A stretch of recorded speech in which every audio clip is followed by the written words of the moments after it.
Čítanie z listu apoštola Pavla Filipanom. Bratia, zmýšľajte tak, ako Kristus Ježiš. On, hoci má božskú prirodzenosť, nepridržal sa svojej rovnosti s Bohom, ale zriekol sa seba samého, vzal si prirodzenosť sluhu, stal sa podobný ľuďom a podľa vonkajšieho zjavu bol pokladaný za človeka. Uponížil sa, stal sa poslušným až na smrť na kríži. Preto ho Boh nad všetko povýšil a dal mu meno, ktoré je nad každé iné meno, aby sa na meno Ježiš zohlo každé koleno v nebi, na zemi i v podsvetí a aby každý jazyk vyznával, Ježiš Kristus je Pán, na slávu Boha Otca. Počuli sme Božie slovo. Článok vyznania viery, ktorý budeme dnes rozoberať, ktorý si budeme približovať, znie: verím v Ježiša Krista, ktorý zostúpil k zosnulým, tretieho dňa vstal z mŕtvych. Tento článok viery má dve časti. Ježiš, ktorý zostúpil k zosnulým, a Ježiš, ktorý tretieho dňa vstal z mŕtvych. Je to článok vyznania viery, tzv. Apoštolského, toho kratšieho vyznania viery. Keby sme si čítali a porovnali, položili vedľa seba nicejsko-carihradské vyznanie viery, teda to dlhšie vyznanie viery, ako ho poznáme, tak by sme zistili, že tá veta, alebo tá vedľajšia veta, ktorý zostúpil k zosnulým, sa v ňom nenachádza. V nicejsko-carihradskom vyznaní viery. A tí, ktorí sa venujú dejinám dogiem, alebo dejinám pravd viery, konštatujú, že tento článok, alebo táto časť je v apoštolskom vyznaní viery zhruba od roku 370 po Kristovi. Nadväzuje totiž na bohatú diskusiu cirkevných otcov, alebo teda veľkých postav kresťanstva prvých storočí, ktorí sa snažili lepšie pochopiť udalosť, skutočnosť Ježiša Krista. A preto, vychádzajúc zo Svätého písma, chceli priblížiť kresťanom prvých storočí to tajomstvo Ježiša Krista, tajomstvo jeho smrti. Jedným z takýchto veľkých snách bolo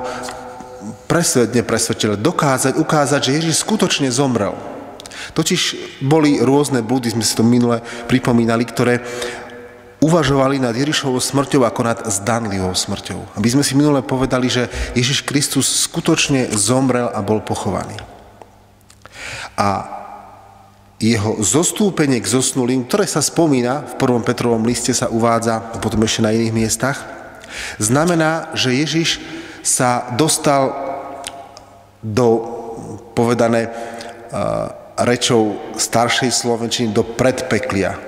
Alebo niektorých jazykov to je zostúpil do pekiel, alebo podobne. Teda zostúpil do podsvetia na miesto smrti, na miesto zosnulých. Samozrejme, že aby sme boli presní, musíme si poukázať na to, že skadiaľ toto miesto, alebo to miesto zosnulých, skadiaľ to pochádza, alebo odkiaľ ten obraz je. Prvá vec, ktorú si treba uvedomiť, je to, že ľudia v Ježišovej dobe, medzi ktorých patril aj apoštol Pavol, jeden z najvzdelanejších kresťanov 1. storočia, vnímali svet v takých troch vrstvách. Bol svet Boží, nebesia. Máme evangelistu apoštola Matúša, ktorý nehovorí o Božom kráľovstve, pretože z úcty ako správny Žid nepoužíval meno Boh, Božie meno, ale o nebeskom kráľovstve. Teda to bol svet Boží. Potom bol svet človeka. A potom bol svet mŕtvych, podsvetie. Po hebrejsky Šeol a po grécky Hádes. Zostúpiť do podsvetia, do Hádesu, do Šeolu, miesto mŕtvych.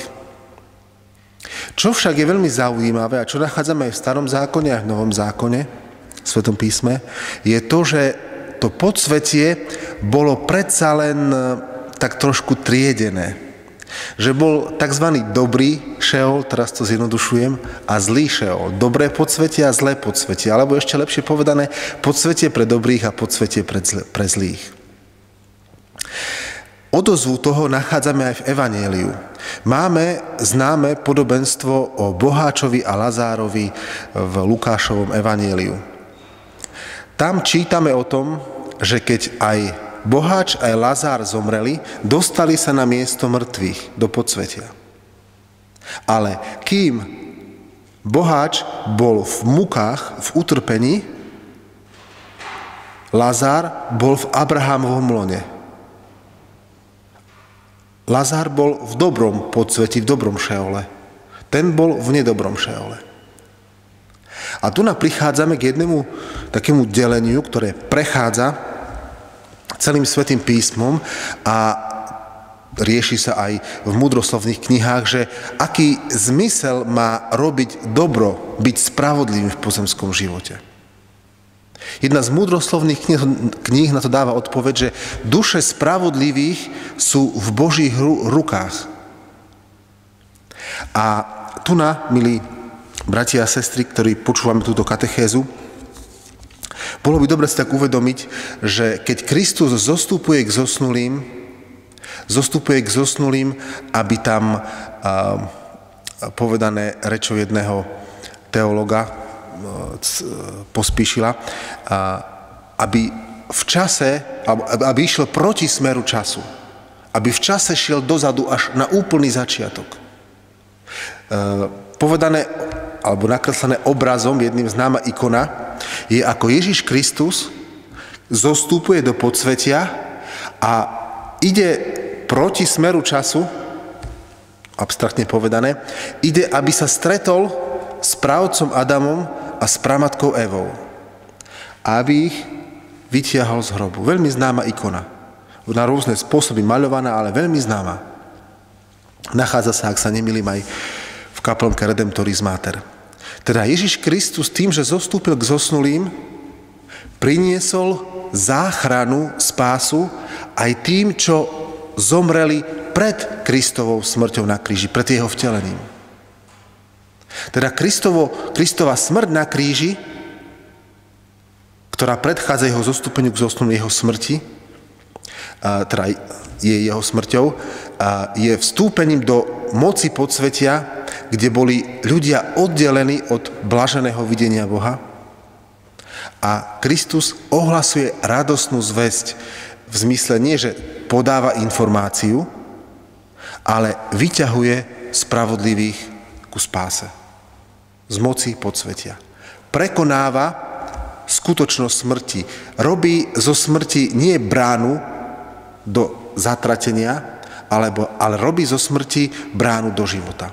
Ježiš Kristus zostúpením k zosnulým vykupuje smrť. A preto sa môžeme stretnúť u svätého Františka s tým, že nazýva smrť svojou sestrou. Má hymnus na smrť. Nie, že by bol nejaký taký negativistický, že by chválil smrť ako takú, ale chváli to, že Kristus smrť vykúpil. A z brány do zatratenia sa stáva brána do života. Sú to pre nás, milí bratia a sestry, ťažké veci na pochopenie a citovaný teológ hovorí, že je to jedna z najťažších častí pri vysvetlení pravd viery, a to je Ježišovo zostúpenie k zosnulým. A to preto, že toho tajomstva sa budeme môcť dotknúť a pochopiť ho až vtedy, keď my sami prejdeme bránou smrti. Až pri smrti my pochopíme, čo to znamená, že Kristus zostúpil k zosnulým. Že Kristus premohol smrť. Že Kristus vykúpil smrť, očistil, urobil ju bránou do života. No a potvrdením toho, že Kristus je skutočne pánom nielen života, ale aj smrti, je to, že vstáva z mŕtvych. A tu sme už pri druhej časti tohto článku viery. Ježiš, ktorý tretieho dňa vstal z mŕtvych. Na tomto mieste by som sa rád zastavil pri jednej skutočnosti, a to je miesto, kde sa to všetko odohralo. Mnohí ste už boli vo Svätej Zemi v Jeruzaleme a keď nie osobne, tak ste tam mohli byť cez video, cez nejaký dokument televízny, filmový, kde ste mohli vidieť zástupy ľudí, ktorí stoja v rade pri Božom hrobe a vchádzajú tam po jednom, tí mnísi ich tam púšťajú, niekedy nich kričia, niekedy tam napäť, niekedy sa tam pobijú, je to potom v správach, novinári z toho majú radosť, lebo konečne môžu o niečom písať a tak ďalej. No a skúsenosť pútnikov v Bazilike Božieho hrobu je taká, nehovorím, že všetkých, že sú trošku prekvapení. Čakali niečo romantické, niečo nadpozemské, niečo také, že to nepredýchajú. A zrazu tam vidia spustu ľudí, vydýchaný vzduch, smrad od olejových lámp, začmudenú, tú veľkú budovu, teda tú rotundu, v ktorej vnútri je toto, ten Boží hrob. A samotná stavba toho Božieho hrobu z 18. storočia je postavená tak nekvalitne, teda nie sa stavba Božieho hrobu, ale tá kaplnka nad tým, že musí byť pospájaná železami, pretože sa rozpadáva. A dovnútra cez malý priestor vchádzate kaplnka anjelov a Boží hrob. Vôjdete, už vás ženú vonku a čakáte tam predtým 2 hodiny na to. Niektorí sú z toho sklamaní a jedna z takýchto humorných situácií, vtedy, keď sa sťažujú pútnici, je, keď im poviem, že pozrite sa, že ani Pán Ježiš tu v hrobe dlho nevydržal. Na 3. deň stal z mŕtvych. A tu je otázka tých 3 dní. Vieme dobre, že to nie sú celé 3 24-hodinové dni. Že to hebrejské počítanie dní je troška iné ako naše. Deň sa začína večer. A teda, keď Ježiš bol pochovaný v piatok, už to bol predvečerný, pred západom slnka, už to bol jeden deň. Sobota a v nedeľu ráno vstal z mŕtvych po východe slnka. To znamená, už to bol 3. deň. Ten čas my vieme na hodiny približne spočítať. Ale reálne Ježiš ten čas, čo bol v hrobe, on tak povediac, teraz to povieme tak až rozprávkovo, cestoval časom. Išiel až k Adamovi a Eve. To je to prepojenie, tie 3 dni s zostupením k zosnulým. Ježiš Kristus prekračuje hranice času. Je v hrobe a zároveň je mimo času.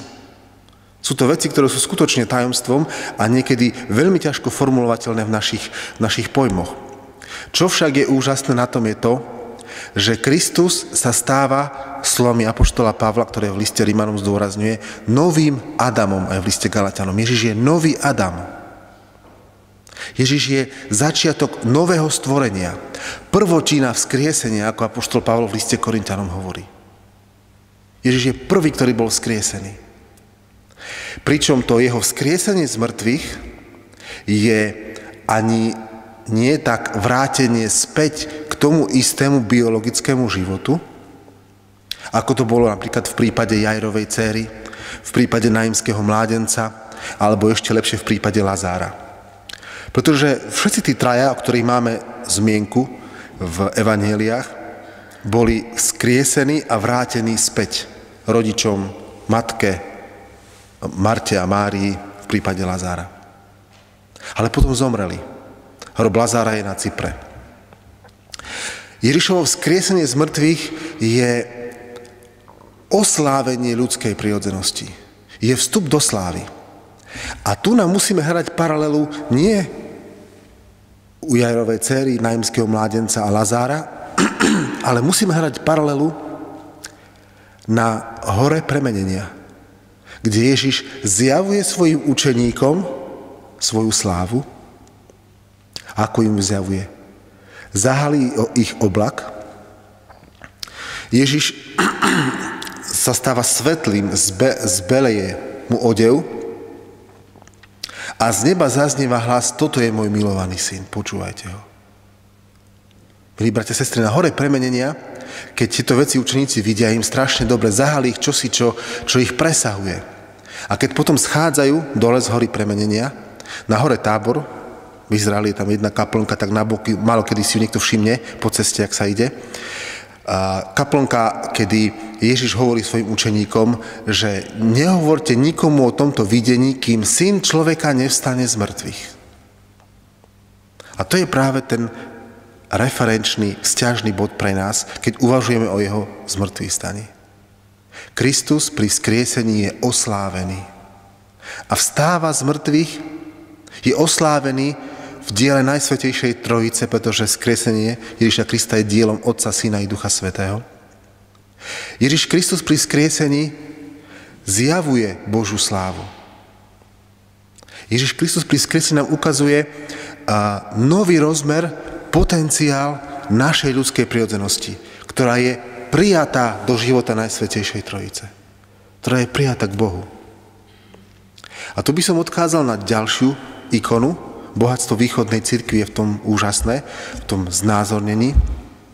Veľmi známu ikonu Najsvätejšej Trojice v podobe 3 anielov sediacich pri stole, kde je symbol Ježišovej obety, miska. A dole z jednej strany, z 3 strán je stôl obsadený a zo 4. je voľný, teda smerom od diváka. A to je povolanie, miesto pre človeka. My sme v Ježišovi Kristovi pozvaní na hostinu, na spoločenstvo s Bohom. Ale je tu, milí bratia a sestry, ešte ďalší rozmer. Ja som si tak to nechal na záver a to sa týka toho, že či skriesenie z mŕtvych, Ježišovo oslávenie, ktoré je nám úplne jasné v týchto tej biblickej rovine, je nám priateľné, či skutočne bolo historickou udalosťou. Niektorí s tým majú problém. Ježiš Kristus nevstal z mŕtvych. Už prvý názor v tomto zmysle nachádzame v Matúšovom evanjeliu z úst Ježišových protivníkov, ktorí hovoria, že Ježišovo telo bolo ukradnuté a preto bol prázdny hrob. Ďalšia z námietok je, že nemuselo byť síce Ježišovo telo ukradnuté z hrobu, ale Ježišovo telo, Ježiš zomrel, učeníci z veľkej túžby a z veľkého smútku a zo svojich pochodov psychických si vyprodukovali, vyfantazírovali správu jeho skriesenia, jeho zmrtvých staní. A tu potom šírili. Ďalší blud, ktorý sa šíril, je to, že Ježiš Kristus patril do sveta akéhosi nadprirodzeného, do sveta, tak povedal by som moderným jazykom, strašidiel, akýchsi mátoch. A rôzne variácie týchto 3 názorov sa v dejinách šírili, aby v istom zmysle podkopali tú úžasnú pravdu, ktorá je v Kristovej smrti a zmŕtvychvstane, ktorá sa dotýka každého človeka. Ako na to odpovedať? V prvom rade, prázdny hrob nie je svedectvom, samotný prázdny hrob nie je svedectvom o Kristovom zmŕtvychvstaní. Ale v Jánovom evanjeliu máme správu o tom, ako bežia ku hrobu Peter a Ján. Ján beží rýchlejšie, ale počka na Petra. Peter vojde, vidí, uverí, vyjde. Ján vojde a vidí, ako sú poskladané plachty. Teda nahne sa, vidí, ako sú poskladané plachty. Že to nie je ako ukradnutie človeka, že to je niečo, čo presahuje ľudskú skúsenosť s mŕtvými a s pochovávaním. Jeden taliansky autor tomu venoval celý svoj život skúmaniu toho, ako bol Ježiš zavinutý v plachtách a prečo to Jána tak zarazilo. A prišiel k tomu záveru, že to, ako bol Ježiš poskladaný v tých plachtách, že je také niečo, ono to znázornil, ak sa nemýlim, aj autor filmu Utrpenie Ježiša Krista, že keby Ježiš spomedzi tých plachiet keby odišiel, keby sa obrazne povedané vyparil a plachty ostali takto. Že ak by niekto chcel brať Ježišovo telo, museli by tie plachty rozobrať. A on dokazuje vo svojej práci práve toto, alebo poukazuje na to, že prázdny hrob samotný nie je tým dôkazom, ale svedectvo jedného z apoštolov, ktorý to videl, ako boli plachty poskladané tiež, teda je tým svedectvom veľmi zaujímavým, ktorý poukazuje potom na druhú rovinu svedectva o Kristovom zmŕtvychvstaní, a to je stretnutie Ježiša Krista zmŕtvychvstalého so svojimi učeníkmi. My nemôžeme oddeliť skutočnosť prázdneho hrobu od stretnutí Ježiša Krista s učeníkmi. A tu je na mieste otázka, čo prežívali Ježišovi učeníci, keď videli skrieseného Krista. Odpoveď na námietku, že si to učeníci vymysleli, je v celku jednoduchá. Aj keď niektoré veci neviete, druhému neviete nanútiť svoj názor, ani argumenty, pretože z hľadiska modernej historiografie, alebo teda ako sa dokazujú dejiny, máme veľmi málo tých argumentov takých hmatateľných. Ale svedectvo je veľmi vážny argument. A keď učeníci, ktorí sa ukázali ako, nazveme to, zbabeli pri Ježišovom ukrižovaní a skrývajú sa za zatvorenými dverami, zrazu smelo vystúpia a ohlasujú vzkresenie Ježiša Krista, to sa nedá, tá zmena sa nedá psychologicky vysvetliť ako vymyslenie si Mesiáša, Spasiteľa. To nie je z nich. To nevzýšlo z ich strachu. Zo strachu vychádzajú úplne iné obrazy v mysli a v psychike človeka. No a je tu ešte ďalší rozmer a to je v prípade Ježišovho zmŕtvychvstania vlastnosti jeho vzkrieseného tela. Ježišovo oslávené telo má vlastnosti, ktoré sú prekvapivé. Ježiš sa rýchlo premiestňuje v priestore. Raz je tu, raz je tam, podľa svedectva evanjelií. Vzkriesený Ježiš Kristus prechádza zatvorenými dverami vo večeradle. Ježiš Kristus, ktorý je vzkriesený, vie, čo Tomáš hovoril. A dáva mu potom sa dotknúť, pričom Tomáš paradoxne sa nedotýka Ježišovho tela. Lebo vidí niečo, vidí Ježiša takého, akého predtým nevidel a vyznáva: Pán môj a Boh môj, nepotrebuje sa dotknúť. Už na pohľad je zrejme, že Ježišovo oslávené telo je telo osláveného vzkreseného Pána. Že je zohy na kolená Tomáš pred Ježišom a hovorí: Pán môj a Boh môj. No a vrchol toho všetkého, tu už potom bude ďalší článok viery, je to, ja to takto niekedy vysvetľujem tak zjednodušene. Každé zjednodušenie je troška nebezpečné, ale vedomí si toho, predsa to len poviem, Ježišovo na nebo vstúpenie je, keby sme tak predstavili potenciometer, ktorým zvyšujeme intenzitu slávy v Ježišovi Kristovi, tak keby sme pridávali na tom potenciometri tak veľa, že už by sme neboli schopní vnímať tú intenzitu Božej slávy Ježišovi Kristovi, tak to je to, ako sa Ježiš stráca spred očí svojim učeníkom. Vstupuje do slávy. Neodchádza preč. Ja som s vami po všetky dni až do skončenia sveta. V plnosti Božej slávy. Ale my ho už nevnímame v jeho oslávenom tele, ale vnímame ho v iných skutočnostiach. Tajomne prítomného v Eucharistii, skrze jeho Ducha Svätého v cirkvi, v spoločenstve, v našom srdci. A tu je, milí bratia a sestry, taká jedna pekná vec, ktorá vyplýva z toho pre nás. A to je niečo, čo by som, opäť použijem prirovnanie, vyjadril, možno ste videli nejaké filmy o tom, ako je výbušnina kdesi, napríklad v lodi alebo niekde inde. A teraz tým ľudí, ktorí to chcú zneškodniť, všetko už nájdu a sú postavení pred možnosť. Majú modrý a červený drôtik. Pričom, keď prestrihnú jeden drôtik, tak prerušia ten obvod a nevybuchne to. Keď prestrihnú ten zlý drôtik, tak to sa zrýchli a ráchne to, vybuchne to. Ja to teraz troška otočím.